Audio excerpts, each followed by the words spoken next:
le tantra, on apprend à avoir des relations sensuelles non sexuelles, c'est-à-dire à garder une zone, une distance où il n'y a pas eu encore de pénétration.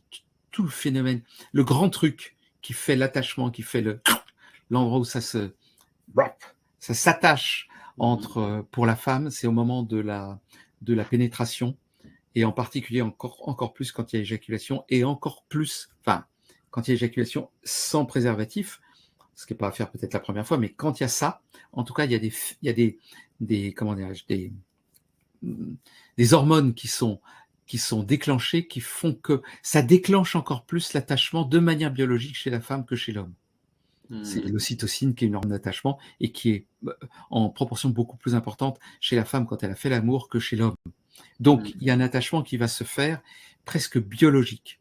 Donc, moi, par exemple, dans les stages, il n'y a pas de sexualité pénétrante pendant tout le stage. Même, c'est comme à la colo, quoi. Je suis le moniteur et je dis non, on fait pas ça, quoi. Même entre adultes consentants, pas pendant le stage, quoi.